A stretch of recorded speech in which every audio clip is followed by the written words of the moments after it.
बसेरा ग्रुप के hotel Vrindavan garden में आग लगने से 2 कर्मचारियों की मौत के मामले में होटल प्रबंधन की असंवेदनहीनता सामने आई है। होटल प्रबंधन ने मृतकों पर घटना का ठीकरा फोड़ते हुए अपने नुकसान का रोना रो दिया। इतना ही नहीं, होटल प्रबंधन द्वारा होटल के अग्नि सुरक्षा प्रमाण पत्र को लेकर भी खुला झूठ बोला गया। होटल वृंदावन गार्डन में हुई घटना की दोपहर को बसेरा ग्रुप के महाप्रबंधक अजय मित्तल मीडिया के सामने आए। उन्होंने मीडिया से बात करते हुए बताया कि उक्त स्टोर रूम में केवल सामान रखा जाता है।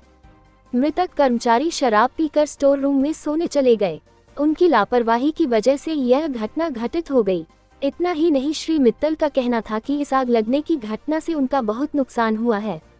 होटल के अग्नि सुरक्षा उपकरण के सवाल पर उन्होंने कहा कि होटल में सभी उपकरण लगे हैं, जबकि विगत 8 सितंबर को होटल की जांच के बाद कोसीकला के अग्निशमन अधिकारी ने नोटिस जारी कर 1 महीने में रिपोर्ट मांगी थी, लेकिन होटल प्रबंधन ने गंभीरता नहीं दिखाई। मृत्यु हुई है होटल में, कौन लोग थे और किस तरीके से मृत्यु हुई है? सर, स्टाफ के कर्मचारी थे वो, होटल के स्टाफ के कर्मचारी थे वो लोग, और उनको रात को नीचे अलग सोना होता है। वो पता नहीं कब ऊपर जाकर चले गए और वहाँ जाके सोए वो लोग। और मुझे आइडिया है कि ड्रिंक करते थे वो लोग, और ड्रिंक करके सोए हैं, और मच्छर मारने वाली जो अगरबत्ती है उसका यूज़ किया है, और उससे ही कुछ मैच हैपनिंग जो हुई है यहाँ पर, ये घटना ऐसी है। नुकसान भी हुआ है उसमें कुछ? हाँ, नुकसान हुआ है सर। स्टोर था हमारा, वो सामान वामान रहता था, वो सब जल के खाक हो जाए। और कोई पूछ लो भैया, कितना अनुभव, कितना नुकसान? अब सर वो तो देख के मालूम पड़ेगा अभी, लेकिन है लाखों रुपए का होगा, 50,000 लाख रुपए का कम से कम होगा। परिवार के लोगों से बात हुई है जो? नहीं, अभी मेरी बात नहीं हो पाई है। तो पूछ लो भैया, कुछ आपके वो स्टोर रूम में ही सोते थे? नहीं, स्टोर में नहीं सोते थे, उनका अलग जगह है सर सोने के लिए। वो पता नहीं कब वहाँ चले गए, कब उन्होंने व्यवस्था दारू पिए शायद, और ये सब। परमानेंट कर्मचारी थे? नहीं, परमानेंट नहीं थे।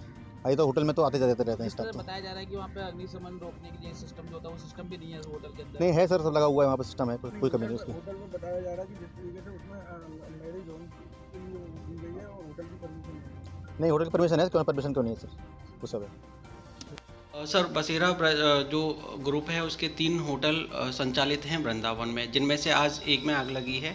इनकी जो एनओसी है वो कब अप्लाई किया गया था और क्या कुछ रहा है इस दरमियान?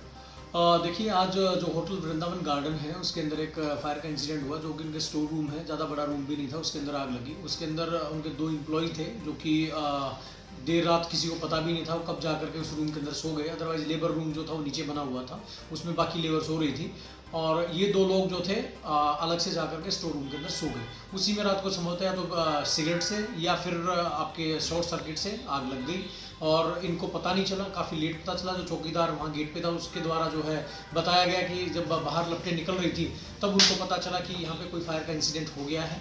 उसके बाद इसकी सूचना जो है हमारे सिटी कंट्रोल रूम को दी गई। हमारे को लगभग 5:25 पर सूचना प्राप्त हुई, तो हमारी जो यूनिट थी वो तत्काल मौके पर पहुँची। मैं भी वहीं मौके पर ही था। तो वहाँ पर लगभग 50 लोग थे जो कि भागवत कथा के कार्यक्रम के लिए आए हुए थे। उन्होंने पूरा जो होटल है वो बुक किया हुआ था, और हमने फिर वहाँ से 45 लोगों को रेस्क्यू किया और सकुशल उनको बाहर निकाला, इवैक्यूएट कराया।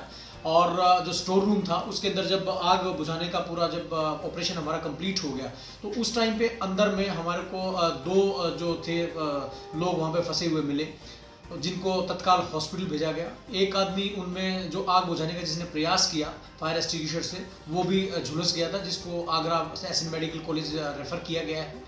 और इन तीनों के पास में जो होटल्स हैं, जैसा कि आपने पूछा कि एनओसी वाला, तो जो ये पर्टिकुलर होटल है इसके पास कोई एनओसी नहीं थी, और इनको नोटिस भी सर्व किए गए हैं और उनको बताया गया है कि आपको क्या क्या काम कराना है। नोटिस सर्व करने के बाद में उनके द्वारा कुछ काम जो है साइट के ऊपर चल भी रहे हैं। अभी वो अंडर प्रोसेस थे, लेकिन इन बिटवीन ये दुखद हादसा जो था वो हो गया। और दूसरा, जो इनके अदर 2 होटल्स हैं उनकी पहले से एनओसी जो तत्कालिक जो मुख्य अग्निशमन अधिकारी रहे हैं उनके द्वारा सिस्टम को चेक करते हुए और पैरामीटर पूरे देखते हुए उनको एनओसी दी गई थी।